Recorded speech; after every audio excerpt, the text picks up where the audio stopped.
Dear children, we are going to discuss a very important topic in today's class, that is freedom of the press. This is what we are going to discuss. See, the press in any democratic country plays a vital role in creating, molding and reflecting public opinion.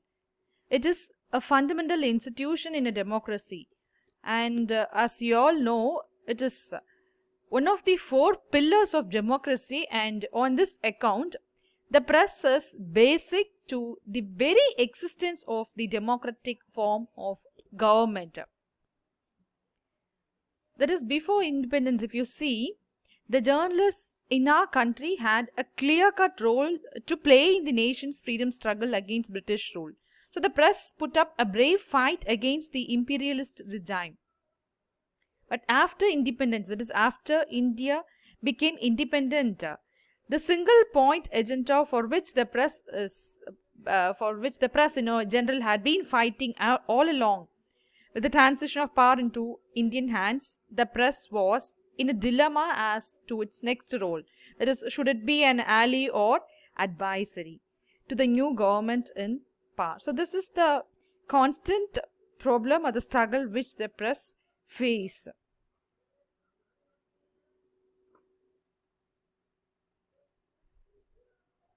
So this is the question raised by journalists. We want press freedom, freedom of the press.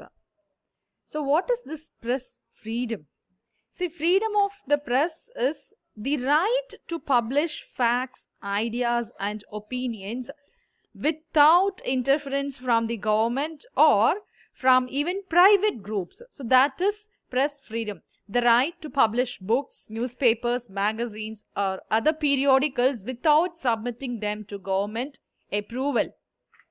And it should be free, independent and pluralistic media based on freedom of information and expression is a core element of any functioning democracy. So freedom of the media is in fact essential for the protection of all other human rights.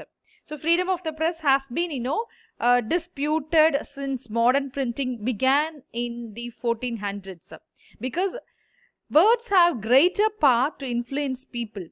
Today, this power is greater than ever on account of the many modern methods of communication. So we have a mobile phone now, so we communicate through mobile phones. So this has become complex in the contemporary society. So a number of governments, they try to place limits on the press because, they believe the power of words would be used to oppose them. So many governments have taken control of the press to use it in their interest.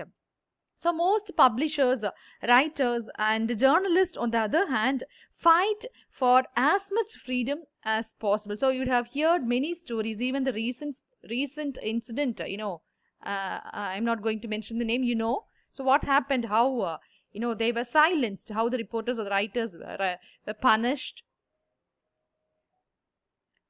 So one of the main objectives of the Indian Constitution is to secure liberty of thought and expression to all citizens, because we live in a democratic society. So democratic constitutions grant freedom of the press to encourage the exchange of ideas and to check the power of the government. So in a democracy, freedom of the press applies not only to political and social issues, but also to business, cultural, religious and scientific matters. So most democratic governments limit freedom of the press in three major types of cases. That is laws against libel, laws against sedition and laws against obscenity. And these three we'll see in detail in coming classes. Now I'm going to discuss these provisions in the Indian Constitution. Okay, let us see freedom of press and the provisions in the Indian Constitution. See, the Constitution of India was adopted and enacted with the view to constituting India as a sovereign, socialist and democratic republic. In our country, pride of place has been given to freedom of speech and expression, which is the mother of all liberties. So you all know this. This freedom of speech and expression is the mother of all liberties. That is the biggest privilege any Indian citizen or any democratic citizen enjoy. So one of the main objectives of the Indian Constitution is to secure liberty of thought and expression to all citizens. So in order to realize this objective, a freedom of speech and expression has been guaranteed as a fundamental right in Article 19(1)(a) of the Constitution. So this is actually, freedom of speech is actually guaranteed as our fundamental right. So this is our fundamental right. Freedom of speech and expression is a fundamental right which is guaranteed in Article 19(1)(a) of the Constitution.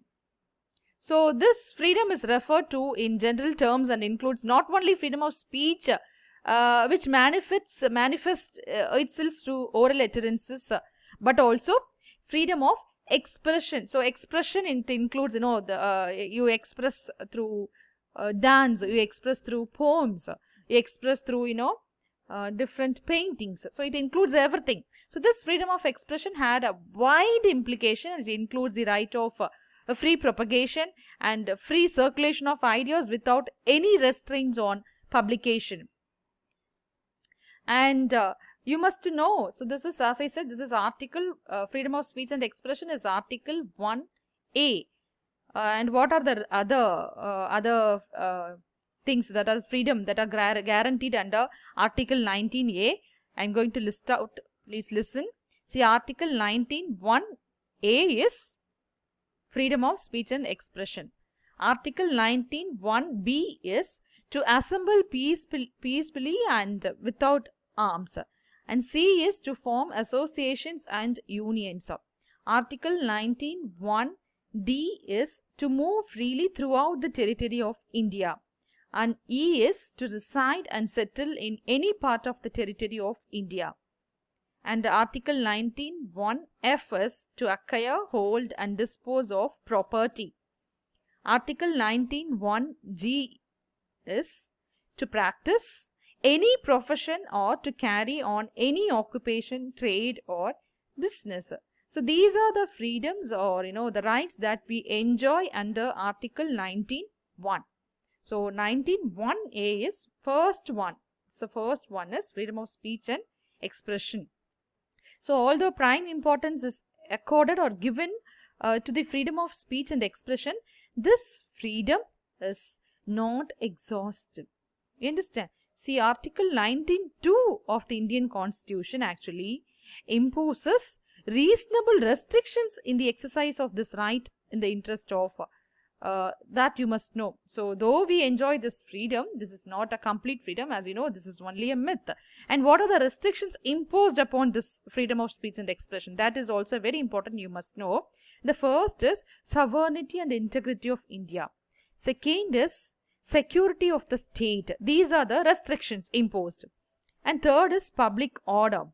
Fourth is decency or morality. Fifth one, contempt of court. Sixth one, defamation. And seventh one is incitement of an offense. So all these are the reasonable restrictions imposed in the exercise of the rights. Okay, all these rights which I listed just now. So the freedom of speech and expression enshrined in the Indian constitutions has a vast implications and includes all possible forms of expressing thoughts, feelings and expressions. And as I said, such expressions may be made by writing, printing, painting or by any other means including expression through the press. So the demands from many quarters for the inclusion of separate provisions for the freedom of press were rejected by the Constituent Assembly and the various press commissions.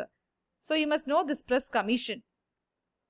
This is another significant point to be noted that the press in India does not enjoy any special rights or privileges which cannot be claimed or exercised by an ordinary citizen. So this is a very important point. We are under the impression that press enjoys a special privilege. So it is not like that. So special rights or privileges is not guaranteed to any media. So media also enjoy or exercise the same freedom that are enjoyed by any ordinary citizen. So the press stands no higher footing than any citizen and cannot claim any privilege not exercisable by citizens. And the second press commission, which is commonly known as Matthew Commission, second press commission commonly known as Matthew Commission, recommended that Article 19(1)(a) should be reviewed to enable ordinary citizens to exercise their right to freedom of expression. At present, if you see, the press has unfettered right to decide what to publish and what not to publish. That is, self-censorship by the press is a great menace to the freedom of expression, just as government censorships. So they have the self-censorship. So according to the Matthew Commission, the service of the press should be made available to the ordinary citizens to exercise their fundamental right.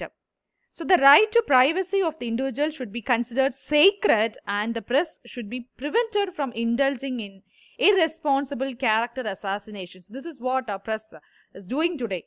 Irresponsible character assassination, so that has to be omitted. And coming to the next point, emergency and censorship. See, the fundamental right to freedom of expression is protected by the courts of law except when it is suspended by a proclamation of emergency under Article 358. So when emergency is in force, that is Article 358, automatically suspends Article 19(a). So when this is in force, Article 358 is in force, Article 19 is automatically suspended. Article 19 is the freedom that the freedom of speech and expression, the other freedom or privileges that we enjoy. So when emergency in force, Article 358 suspends Article 19. Thereby, any administrative action or law made during the pendency of the proclamation cannot be challenged in a court on the ground that it violates Article 19. So after the bitter experience of the emergency declared by Mrs. Indira Gandhi in June 1975, government amended Article 359, that is a 44th amendment, to keep the fundamental rights out of the purview of the presidential orders. And moving on to the next topic, self-censorship. Just now I mentioned this term, self-censorship and also government censorship. So there is a general tendency to think that all talks of press freedom only in the context of government curbing it through legislation, misuse of power or inducements. It is not like that. See, threats to press freedom do not come from the government alone. In an age where newspapers need heavy investment and that owners have wide business interests, thus the press freedom is often curbed by the newspaper's own management on what to suppress and what to play up. So it's a pathetic situation. You understand? So it is not that government silence them. It is not any private or the business company silence them. It is the press itself. So newspapers' own management decides what to publish or what not to publish. So big advertisement departments often, they approach the editors or the news editors with requests to print what may not be fit to print on its own merits, or, more significantly, not to print a report which a major advertisement may not like. So the newspapers' political leanings often induce journalists to impose self-inflicted curbs, often affecting their own objectivity. So these are some of the problems that press enjoy.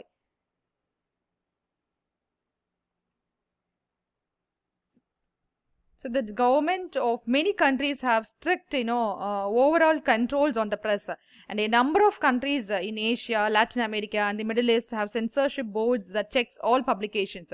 The censors make sure newspapers and other publications follow the government guidelines and agree with official policy. So newspapers are the world mirrors. So to reflect things as they are, they must be basically free, right? So the freedom of press is the very foundation of democracy, but at the same time the press has to shoulder some heavy responsibilities.